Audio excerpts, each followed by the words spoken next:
நீங்க பார்த்துக்கிட்டு இருக்கிற இந்த பெயிண்டிங்ஸ் எல்லாம் வரைஞ்சவர் பக் பால்சன். இதை பார்க்கும்போது இந்த ஆர்ட்டை கத்துக்கிறதுக்கு இவருக்கு பல வருஷம் ஆயிருக்கும் அப்படின்னு நீங்க நினைச்சிருப்பீங்க. ஆனா உண்மை என்னன்னா, ஒரே வருஷத்துல பெயிண்டிங் பண்றது எப்படின்னு கத்துக்கிட்டு அதுக்கப்புறம் பெயிண்ட் பண்ண ஆரம்பிச்சவர் தான் பக் பால்சன். எப்படி ஒரு வருஷத்துல இந்த ஆர்ட் இவரால் கத்துக்க முடிஞ்சது அப்படின்னு தானே கேக்குறீங்க. முதல்ல இவருடைய கதையை பார்க்கலாம். பக் பால்சனுக்கு அப்போ 28 வயசு. அவருக்கு கல்யாணம் ஆயிருந்துச்சு, குழந்தைகளும் இருந்தாங்க, ஒரு நல்ல வேலையிலயும் இருந்தாரு. இவர் டெய்லியும் அவருடைய ஜாபுக்கு போயிட்டு வீட்டுக்கு வர வழியில ரோட்டோரமா ஒரு ஆர்டிஸ்ட் வந்து பெயிண்ட் பண்ணிக்கிட்டே இருப்பாராம். இதை ஒவ்வொரு நாளும் அவருடைய வேலையை முடிச்சுட்டு வீட்டுக்கு வர வழியில அவர் பார்த்துக்கிட்டே இருந்திருக்காரு. அதை பார்க்க அவருக்குள்ள ஒரு ஆர்வம் உருவாக ஆரம்பிச்சிருக்கு. இவர் எப்படா பெயிண்டிங் எல்லாம் வரைகிறாரு அப்படின்னு சொல்லிட்டு பல நாட்கள் அவர் பக்கத்திலேயே நின்று அவர் வரைகிறத பார்த்துக்கிட்டு இருந்திருக்காரு. தான் ஒரு பெயிண்டர் ஆகணும் அப்படிங்கிற ஒரு எண்ணம் அவருக்குள்ள ஒவ்வொரு நாளும் தீவிரமா வளர ஆரம்பிச்சது. பட் அவருடைய ஃபேமிலி அண்ட் அவருடைய லைஃப் ஸ்டைல் சிச்சுவேஷன் காரணமா அவருடைய வேலையெல்லாம் திடீர்னு விட்டுட்டு பெயிண்டிங் கத்துக்கிட்டு அதுக்கப்புறம் பெயிண்டர் ஆகி அதுக்கப்புறம் ஏன் பண்றது அப்படிங்கிறது ஒரு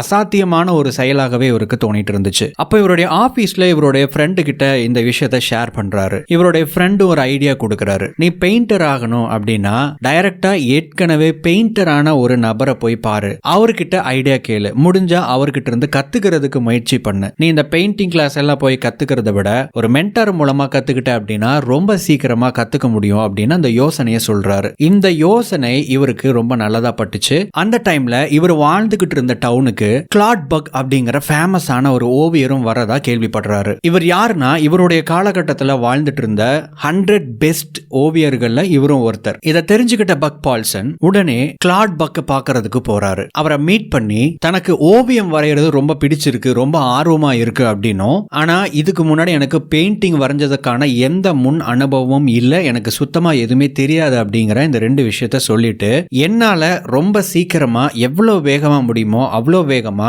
நான் வந்து ஒரு பெயிண்டர் ஆகணும், அதற்கு நீங்க எனக்கு ஹெல்ப் பண்ணுங்க, இந்த ஆர்ட்டை கத்துக்கிறதுக்கு எனக்கு சொல்லி கொடுங்க அப்படின்னு கேட்கிறாரு. அதுக்கும் அவரு சரி ஒரு வருஷம் எடுத்துக்கலாம், இந்த ஒரு வருஷத்துல உன்னை ஒரு ஆர்டிஸ்டா மாத்த முடியுமான்னு முயற்சி பண்ணி பார்க்கலாம் அப்படின்னு சொல்றாரு. இந்த வார்த்தைகள் பக் பால்சனுக்கு சந்தோஷத்தை கொடுக்குது. இப்படி கேட்ட உடனேயே அந்த ஆர்டிஸ்ட் ஒத்துக்கிட்டதுக்கான காரணம் என்ன அப்படின்னா, பக் பால்சன் கிட்ட ஒரு பர்னிங் டிசைர், ஒரு தீவிரமான ஆசை விருப்பம் இருக்கிறத பாக்குறாரு. ரெண்டாவது, இதுக்கு செலவாகிற பணத்தையும் அதற்கான நேரத்தையும் கொடுக்கிறதுக்கு இவர் தயாரா இருந்தாரு. ரொம்ப முக்கியமா இந்த ஆர்ட்டை கத்துக்கிறதுக்கு தன்னால என்ன பண்ண முடியுமோ அந்த ஒரு கமிட்மெண்ட்டை கொடுக்கிறதுக்கு இவர் தயாரா இருந்தாரு. இதுக்கப்புறம் கிளாட் ட்ரைனிங்கை கொடுக்க ஆரம்பிச்சாரு. ஓவியங்களுடைய அடிப்படையில இருந்து ஆரம்பிச்சு நிறைய ஷார்ட்கட் ட்ரைனிங் மூலமா வேகமா நிறைய விஷயங்களை சொல்லி கொடுத்து பக் பால்சனை ட்ரெயின் பண்ணவும் ஆரம்பிச்சாரு. ஒரு வருஷத்துக்கு அப்புறம் இவர் சுயமா பெயிண்டிங் பண்ண ஆரம்பிச்சாரு. இவருடைய பெயிண்டிங் எல்லாம் ரொம்ப யூனிக்கா, வித்தியாசமா, அட் தி சேம் டைம் கிட்டத்தட்ட ஒரு மாஸ்டர் பீஸ் மாதிரி இருந்துச்சு. மக்கள் ரொம்ப இவரை பாராட்ட ஆரம்பிச்சாங்க. நிறைய விருதுகள் வாங்கினாரு. டிவி ஷோஸ்ல இன்டர்வியூக்கு கூப்பிட்டாங்க.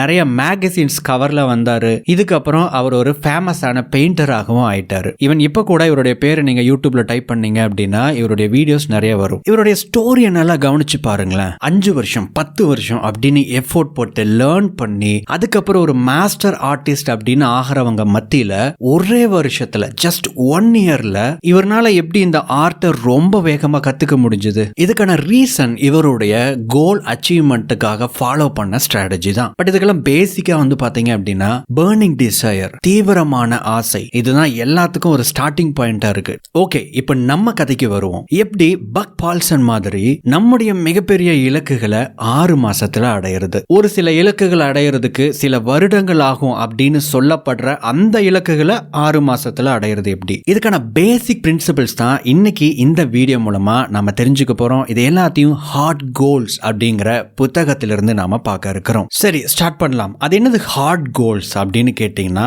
HARD. இந்த 4 லெட்டருக்குமே 4 வார்த்தைகள், அந்த 4 வார்த்தைகளுக்கும் உங்களுடைய கோல்ஸ் ரிலேட்டடான டீப்பான சில கனெக்ஷன்ஸ் இருக்கு. அதைத்தான் இந்த புத்தகத்துல இந்த புக்கோட ஆத்தர் எக்ஸ்பிளைன் பண்றாரு. நீங்க உங்களுடைய கோல்ஸ் அச்சீவ் பண்ணணும்னா உங்களுடைய கோல்ஸ் ஹார்ட் கோல்ஸா இருக்கணும். அதாவது இந்த 4 கேரக்டர்ஸ் உங்களுடைய கோல்ல இருந்துச்சுன்னா அதை உங்களால வேகமா அடைய முடியும். ஜஸ்ட் லைக் இந்த பக் பால்சன் மாதிரி. அது என்னது ஹார்ட் கோல்ஸ் அப்படின்னு தானே கேக்குறீங்க. சொல்றேன். Hard goals, H for heartfelt, A for animated, R for required, D for difficult. இந்த 4 எலிமெண்ட்ஸ் என்னென்ன அப்படிங்கறத தெரிஞ்சுக்கிட்டு அதை உங்களுடைய கோல்ஸோடு நீங்க கனெக்ட் பண்ணிட்டீங்க அப்படின்னா அந்த கோல்ஸை நீங்க வேகமா அடையலாம். சரி, அது என்னென்னு சொல்லிட்டு ஒவ்வொன்றா இப்போ டீடைல்டா பார்க்கலாம். முதலாவது H, heartfelt. பல பேர் இலக்கு இலக்குகளை உருவாக்குறாங்க. ஆனா இந்த இலக்குகளை நீங்க ஏன் உருவாக்குறீங்க, இந்த இலக்குகளை ஏன் அடையணும் அப்படின்னு ஒரு கேள்வி கேட்டோம் அப்படின்னா அவங்க சொல்லக்கூடிய பதில் அப்படிங்கிறது ஸ்ட்ராங்கான ஒரு காரணமாக இருக்காது. ரீசெண்டா ரூல் யுவர் லைஃப் பிரணவோட சேர்ந்து ஒரு பாட்காஸ்ட் பண்ணியிருந்தேன். அந்த பாட்காஸ்ட்ல நாங்க பேசும்போது ஒரு சில விஷயங்களை டிஸ்கஸ் பண்ணிட்டு இருந்தோம். அதுல ரொம்ப முக்கியமானது என்னன்னா, நிறைய பேர் இந்த ஹேபிட் ரிலேட்டடான கோல்ஸ் அல்லது செல்ஃப் இம்ப்ரூவ்மெண்ட்டுக்காக சில பேர் கோல் செட் பண்றாங்க. காலையில 4 மணிக்கு எழுந்திருக்கணும், 5 மணிக்கு எழுந்திருக்கணும், எக்ஸசைஸ் பண்ணணும், புக் ரீட் பண்ணணும் அப்படிலாம் சொல்லிட்டு. ஆனா இதெல்லாம் அவங்களால செய்யவே முடியறது இல்லை. இதற்கான ரீசன் என்ன அப்படின்னா, சக்சஸ்ஃபுல் பீப்புள் எல்லாருமே காலையில 4 மணிக்கு 5 மணிக்கு எழுந்திருப்பாங்க அப்படிங்கிற மாதிரி நிறைய யூடியூப் வீடியோஸ்ல நம்ம பாக்குறோம். அவங்க எல்லாருமே புக் ரீட் பண்ணுவாங்க அப்படிலாம் வந்து பாக்குறோம். உடனே நம்முடைய சக்சஸோடு நம்ம என்ன பண்ணிக்கிறோம்னா, இந்த விஷயங்களை கனெக்ட் பண்ணிட்டு நாம சக்சஸ் ஆகணும்னா இதே விஷயத்தை ஃபாலோ பண்ணா நமக்கு சக்சஸ் கிடைக்கும்னு நாம ரொம்ப தப்பா புரிஞ்சுக்கிட்டு அதை வந்து கோலை செட் பண்ண ஆரம்பிச்சிடறோம். உண்மையை பார்த்தா அதற்கு எந்த ஒரு ஸ்ட்ராங் ரீசனும் கிடையாது. நம்ம ஜஸ்ட் அதை பத்தி கேள்விப்படுறோம், ஆசைப்படுறோம், அதை நம்ம இலக்கா நினைக்கிறோம். இந்த மாதிரி தான் நம்ம பெரும்பாலான நேரங்கள்ல சும்மா ஆசைப்படுற விஷயங்கள் எல்லாம் நம்ம வந்து இலக்குன்னு நினைச்சுக்கிட்டு அதை நம்ம அச்சீவ் பண்ணணும்னு நினைக்கிறோம். ஆனா என்னன்னா பிராக்டிக்கலா அதை நம்மளால செய்யவே முடியறது இல்ல. உங்களுடைய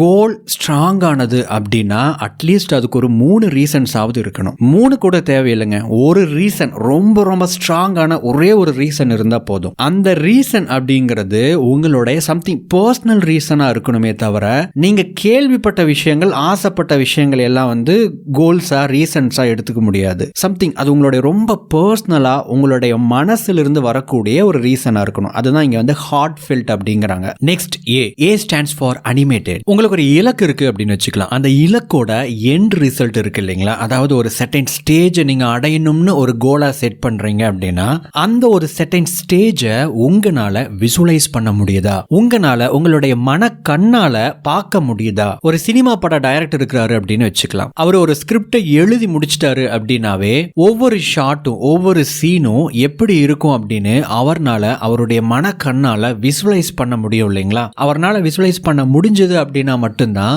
அதை பேஸ் பண்ணி ஒரு ஷாட்டுக்கு தேவையான விஷயங்கள் எல்லாம் ரெடி பண்ணி அதுக்கப்புறம் ஷாட் எடுக்க முடியும். சோ இந்த இடத்துல அவர் எதை விசுவலைஸ் பண்ணாரோ அதன் அடிப்படையில தான் அவர் வந்து ஆக்ட் ஆகும்போது அவர் நினைச்ச மாதிரியே அந்த ஷாட்டை, அதுக்கப்புறம் அந்த சீனு, அதுக்கப்புறம் அந்த படத்தையே அவர்னால கொண்டு வர முடியுது. அந்த மாதிரி உங்களுடைய கோல்ஸ் நீங்க அடையணும் அப்படின்னா அந்த எண்ட் ரிசல்ட் உங்களுடைய மைண்ட்ல விசுவலைஸ் பண்ண முடியணும். நீங்க எதை விசுவலைஸ் பண்றீங்களோ அதை நோக்கி நீங்க இங்க ஆக்ட் பண்ணணும். சோ அந்த விசுவலைசேஷன் தான் ஒரு டைரக்ஷனை கொடுக்குது. நீங்க எதை நோக்கி போகணும், என்ன பண்றீங்க, நீங்க பண்ற விஷயங்கள் இந்த மைண்ட்ல இருக்கிற இந்த பிக்சரோடு கனெக்ட் ஆகுதா இல்லையா அப்படிங்கிற இந்த டைரக்ஷனை தெளிவா காட்டுற ஒரு காம்பஸ் எது அப்படின்னா அந்த விசுவலைசேஷன். அந்த எண்ட் ரிசல்ட்டை உங்களால பார்க்க முடியுதா அப்படின்னு பாருங்க. உங்களுடைய இலக்குகளோட எண்ட் ரிசல்ட்டை உங்களுடைய மன கண்ணால் பார்த்தா அந்த இலக்கை நீங்க வேகம் அடையலாம். Next R stand for required. உங்களுடைய இலக்கை அடையிறதுக்கு உங்களுக்கு என்ன தேவை, என்ன அப்படிங்கிற அந்த கேள்விக்கு என்னெல்லாம் இருக்கோ அது எல்லாமே பதில் தான். இதை இன்னும் கொஞ்சம் டிஃபைன் பண்ணலாம். அதற்கு